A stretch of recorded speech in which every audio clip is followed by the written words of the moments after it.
हमने भागवत के साथ क्या किया। वर्षों से सुन रहे हैं, किसी का कुछ नहीं बदलता। एक कथा काम की है। एक महात्मा जी अपनी कुटिया में बैठ के ध्यान लगा रहे थे और एक बिल्ली उनको बहुत परेशान करती थी। महात्मा जी थे तो हिंसा नहीं करना चाहते, तो बिल्ली का क्या इलाज करे, तो उन्होंने खूंटा गाड़ा और उस खूंटे से बिल्ली को बांध दिया और महात्मा जी ध्यान लगाने लगे। महात्मा जी के पास जो लोग आते वो देखते कि महात्मा जी ध्यान लगा रहे हैं, खूंटे से बिल्ली बंधी हुई है, तो किसी ने कुछ पूछा नहीं, सिलसिला चलता रहा।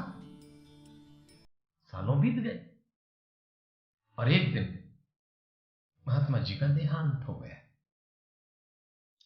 तो लोगों ने हिसाब ये लगाया कि सिद्धि महात्मा जी में नहीं थी, सिद्धि इस बिल्ली में। तो लोग बिल्ली को पूजने लग गए, महात्मा जी को भूल गए।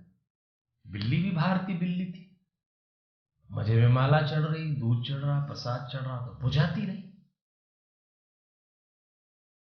कुछ समय बाद वो बिल्ली भी मर गई।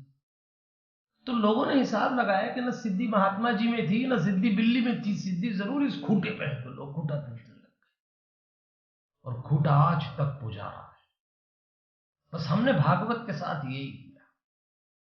खूंटा पूजने का मतलब होता है जीवन को सतह सतह पे देखना, जीवन की सतह के नीचे जो गहराई होती है वहां तक न जाना। इसीलिए भागवत को कितना पूजा गया।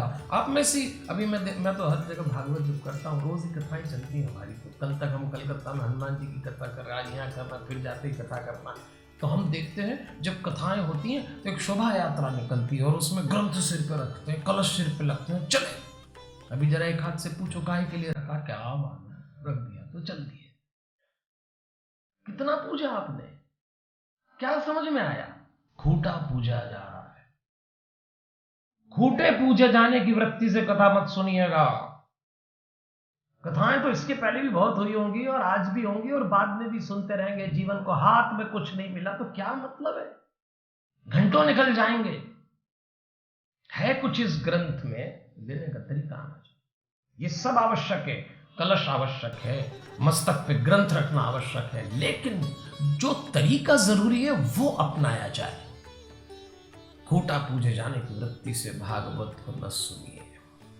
देवियों और सज्जनों, इस भागवत में मैंने आपसे कहा ना 12 स्कंद है। मैं आपको क्रम से कथा सुनाऊंगा, लेकिन एक प्रसंग आपको ऐसा सुनाऊंगा जो पहले स्कंद के 4थे अध्याय में आता है, वो अभी सुनाऊं। बाकी कहीं विषयांतर नहीं करूंगा, सिस्टम से चलेंगे। लेकिन वो मैं पहले इसलिए सुनाऊंगा कि भागवत लिखी क्यों गई। जिस ग्रंथ को, जिस कथा को आप सुन रहे हैं, यदि आपको यह ना मालूम कि लिखा क्यों गया, तो सुनने का मतलब क्या है। 4 वेद ब्रह्मा जी ने जब तैयार किए तो हमारे यहां एक व्यास जी नाम के ऋषि हुए। द्वैपायन व्यास था नाम का। व्यास तो उनकी उपाधि है, इसको व्यासपीठ बोलते हैं जिस पर मैं बैठा हूं। तो व्यास जी अद्भुत संपादक थे, एडिटर भी बहुत अच्छे थे और कंपाइलर भी बहुत अच्छे थे। तो उन्होंने 4 वेद बांट दिए ब्रह्मा जी के ज्ञान के, 18 पुराण बना दिए, क्योंकि वेद कठिन थे तो थोड़े सरल करके पुराण बना दिए।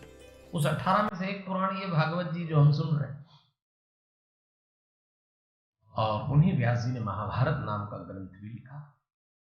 वो महाभारत के समकालीन थे, वो दृश्य देखते और महाभारत लिखते।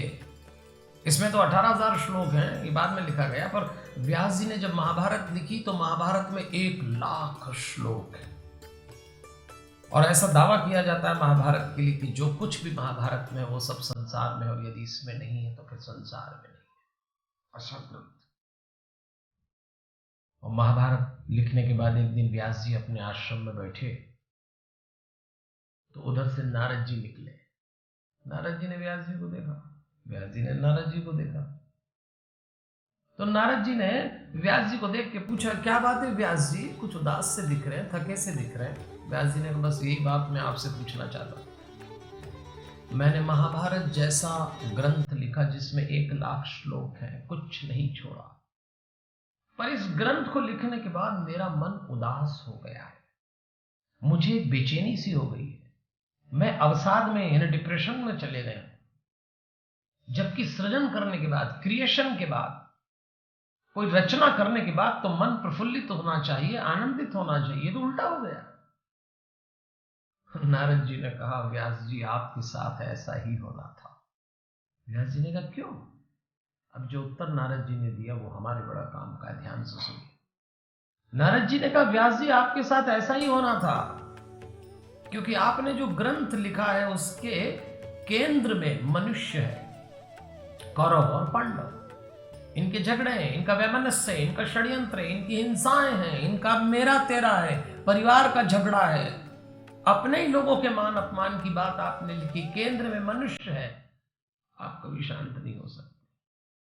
अब आप कोई ऐसा ग्रंथ लिखिए जिसके केंद्र में भगवान हो, तब शांति मिलेगी। और तब व्यास जी ने भागवत का ग्रंथ लिखा, जिसके केंद्र में भगवान कृष्ण है। जीवन के केंद्र में क्या है, इससे आपकी शांति और अशांति तय होगी। जो भी गतिविधि आप करें उसके सेंटर में क्या है, लक्ष्य क्या है, आपका इरादा क्या है। तो भागवत लिखने के बाद उनको शांति प्राप्त हुई। बस मैं ये आपसे कहना चाहता हूं कि हम भी सुने तो हमको शांति प्राप्त होना चाहिए।